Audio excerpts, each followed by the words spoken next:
আমি শেখ আনসার আলী। পূর্ব ঘোষণা অনুযায়ী কয়েকদিন পর আবারও নতুন প্রতিবেদন নিয়ে ফিরে এলাম আমার গাইড নামক চ্যানেলে। অবশ্যই এই প্রতিবেদন যথাসময়ে প্রকাশ পেয়েছিল, তবে সেটা কেবলমাত্র লিখিত আকারে।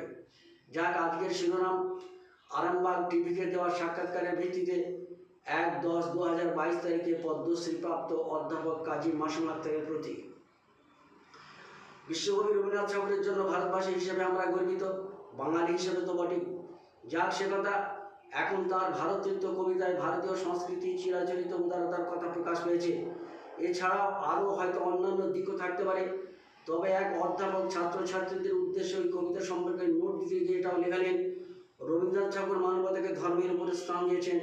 এই ব্যাপারে অন্যান্য অধ্যাপকদের জিজ্ঞেস করলে তাঁরাও ওই কথাটি শিলমোহর দিলেন। এখন প্রাসঙ্গিকতার প্রেক্ষাপটে বলি, হিন্দু ধর্মের প্রবর্তক ভগবান, খ্রিস্টান ধর্মের গড, ইসলাম ধর্মের আল্লাহ। এখন হিন্দু ধর্মের মধ্যে ভগবান যতটুকু মানবতা দিয়েছেন তা এতই দুর্বল যে কিছু দূর গিয়ে মুক্তি উঠে পড়ল, যে কারণে রবি ঠাকুরকে হাল ধরতে হলো। হিন্দু ধর্মের মানবতা যেখানে শেষ, সেখান থেকে রবীন্দ্রনাথের মানবতা শুরু হলে তিনি তো ভগবানের ভগবান। কাজে ছোট ভগবানের পুজো না করে বড় ভগবানের পুজো করাই শ্রেয়। অন্যান্য ধর্মীয় সম্প্রদায়ের ক্ষেত্রেও ওই একই কথা। এবার লিখি, কাজী মাসুম আক্তার, জন্মসূত্রে আপনি মুসলিম। ইসলাম ধর্ম সম্পর্কে আপনার জ্ঞান আমার চেয়ে অনেক গভীর, এই কথা জেনে ধর্মীয় বৈশিষ্ট্যের কিছু কথা তুলে ধরছি। ফাতেমাকে দুষ্কৃতকারীদের হাত থেকে রক্ষা করতে গিয়ে মারা গেলে যে পুরস্কার, উর্মিলার ক্ষেত্রেও তাই। রহিমের বাড়িতে আগুন নেভাতে গিয়ে মারা গেলে যা পাবো, রামের ক্ষেত্রেও তাই। 2. দেশপ্রেম ইমানের অঙ্গ। এ কথাকে হাতিয়ার করে বলি, যুদ্ধকালীন ভারতীয় মুসলিম হয়েও অন্য দেশের মুসলিম সৈন্যের বুকে বুলেট মারতে আমার হাত বিন্দু মাত্র কাঁপে না। তাই বলে দেশকে পুজো করবো সেটাও হবে না। ইতিবাচক স্বার্থে ধর্মের আদেশ ও নিষেধটা ভেবে দেখি। কাশ্মীর প্রসঙ্গে ভারতীয় মুসলিম নাগরিক হিসেবে কর্তৃপক্ষকে পরামর্শ দিতে পারি, কিন্তু ভারত সরকারের অবস্থানকে সমর্থন দিতে বাধ্য থাকবো। 4. পড়শিকে অবস্থিত রেখে উদার পূরণ করলে সেই গ্রেডের মুসলিম হতে পারবো না। এখানে পড়শির কোনো ধর্মীয় রং নেই। 5. ইসলামী সাম্যবাদে ন্যায় অন্যায় জাত নেই। 6. অমুসলিমকে বলপূর্বক মুসলিম করা, অবৈধভাবে মসজিদ তৈরি করা সম্পূর্ণরূপে হারাম। এমন কথা বলো না যাতে অন্যের ধর্মীয় অনুভূতিতে আঘাত লাগে। 8. ভারতের মাটিতে সমস্ত মসজিদগুলো ধ্বংস করলো প্রতিবাদস্বরূপ। মুসলিম দেশে একটা মন্দির, গির্জা, মঠের গায়ে হাত দেওয়া যাবে না। ভারতের বুকে সমস্ত মুসলিমকে নিধন করলো মুসলিম দেশের প্রতিকার স্বরূপ একটা অমুসলিম ধর্মাবলম্বীকে নিধন করা যাবে না। এমনই তার সহিষ্ণুতার গভীরতা। 9. ইতিহাসে না পড়লেও শুনেছি, হাজার হাজার ভারতীয়রা যখন বৌদ্ধ ধর্ম গ্রহণ করলো, তখন এক শ্রেণীর মানুষ তাদের উপর আক্রমণ চালাতে উদ্যত হলে ধর্মান্তরিতরা চীন দেশে পাড়ি দিতে বাধ্য হয়।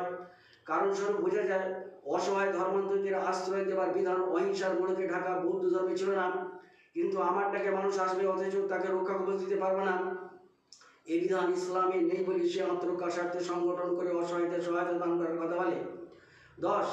ঠাকুরের সামনে মাথা নত না করলে প্রাণ যাবে, এর পরিস্থিতিতে মাথা নত করে প্রাণ বাঁচাবার পরামর্শ দিয়েছে। এক কথায়, ব্যক্তি জীবন থেকে আন্তর্জাতিক জীবন, নৌকার থেকে শুরু করে শরীর সুস্থ রাখার সঠিক পদ্ধতি বাতলে সে স্বাবলম্বী হওয়ার সাক্ষ্য বহন করে চলেছে। অবশ্য অন্যান্য ধর্ম তাদের মতো করে ঘোষণা দিতে পারে। এবার বলি, যে ধর্ম নির্দিষ্ট গণ্ডির না হয় সমগ্র মানব জাতির তথা সমগ্র সৃষ্টিকুলের গোষ্ঠী না হয় সমগ্র মানব জাতি তথা সমগ্র সৃষ্টকুলের ত্রাণকর্তা রূপে আবির্ভূত, সেই ধর্মের সাম্প্রদায়িক সম্প্রীতির ভিত এতই পলকা যে তার দেখানো পথের বুক ছেড়ে বেরিয়ে এসে পূজা মণ্ডপে ভিতে কেটে সম্প্রীতি রক্ষা করতে হলো। অর্থাৎ অন্যান্য গবেষকদের ধারণা মতে আপনিও মানবতার সম্প্রীতিকে ইসলাম ধর্মের উপর স্থান দিলেন। ইহকাল পরকাল সর্বদিকে ভারসাম্য রক্ষা করতে পারবে বলে সে ঘোষণা দেয়। আমার দলে আসা মানে পুরোপুরি আত্মসমর্পণ, এটাই তার বলিষ্ঠতার প্রমাণ। আপনিও মুসলিম বলে দাবি করতে চাইলে আপনার ইচ্ছাকে সমর্পণ করতে হবে, যা হয়তো আপনিও জানেন। এখন পূজা মণ্ডপে ফিতে কাটার অনুমতি ধর্ম দিয়ে থাকলে আপনার উদ্দেশ্যে আমার কোনো কথা বলা উচিত হবে না। কিন্তু প্রশ্ন হলো, যদি তা না দেয়, আপনি ওই কাজ করে বোঝাতে চাইলে ধর্মের দ্বারা পরিচালিত না হয়ে ধর্মকে পরিচালনা করবেন, তা করতে পারেন, তবে ধর্মীয় গণ্ডির বাইরে থেকে। অবশ্য তখন হয়তো আপনি মুসলিম থাকবেন না, তবে অনেকের কাছে উদারতার সার্টিফিকেট পাবেন। নিজের ধারণা মতে খ্যাতির আরও শীর্ষে উঠবেন, এতে আপনার হয়তো ক্ষতি নেই, তবে ধর্মের কিছু যায় আসে না। তার বলিষ্ঠ কণ্ঠে ঘোষিত হয়েছে, ধর্মে কোনো জবরদস্তি নয়, অর্থাৎ ইচ্ছা হলে থাকো, না হয় যাও। টিভিতে কথোপকথনকালে আপনার সব কথা বোধগম্য হয়নি, শোনার ক্ষেত্রে সমস্যা হচ্ছিল, তবে আনন্দ উৎসবে এসবের জাত হয় না। মনুষ্যত্বের জয় হলো আসল জয়, এ ধরনের কথা ব্যক্ত হয়েছে। ঘটনা তাই হলে প্রশ্ন উঠবে, ইসলাম ধর্মে কি মনুষ্যত্বের স্থান নেই? স্বকীয়তা বজায় রেখে সাম্প্রদায়িক সম্প্রীতি অটুট রাখবে, এটাই তার মহিমা। শিক্ষক সকলের শ্রদ্ধার পাত্র, তাই বলে ছাত্রের অশোভনীয় আচরণ তিনি মেনে নেবেন না। তাই হলে বুঝে নিতে হবে সেই শিক্ষকের জাল নেই, অর্থাৎ বলিষ্ঠতার অভাব প্রকট। মানুষ বিনয়ী হবে, তবে দৃঢ়তাকে বিসর্জন দিয়ে নয়। অনুরূপে ধর্ম বিনয়ী হবে, তবে তার দৃঢ়তাকে বজায় রেখে। মুসলিম এলাকায় অবস্থিত মন্দিরে কোনো হিন্দু প্রবেশ করতে গেলে বাধা পাওয়ার কথা নয়, তবে ভুলবশত বাধাপ্রাপ্ত হলে তাকে সাহায্য করে সম্প্রীতি নজির স্থাপন করার কথা ইসলাম ধর্ম ঘোষণা করেছে। তবে সাহায্য করার অর্থ পুজোয় অংশগ্রহণ নয়। এবার লিখি পূজা মণ্ডপে ফিতে কাটা পুজোকে সমর্থন করেন আমন্ত্রণ নয় কি? এখন প্রমাণ করলেন আপনি এমন একজন প্রগতিশীল মুসলিম যিনি পারেন ইসলাম ধর্মকে সম্প্রীতি শেখাতে। অবশ্য কেউ যদি সকালে মসজিদে যায়, বিকালে মন্দিরে যায়, তার নীতি নৈতিকতা নিয়ে প্রশ্ন উঠবে কি? নৈতিকতা সামাজিকতা শিক্ষাকে ইসলাম ধর্ম দেয়নি।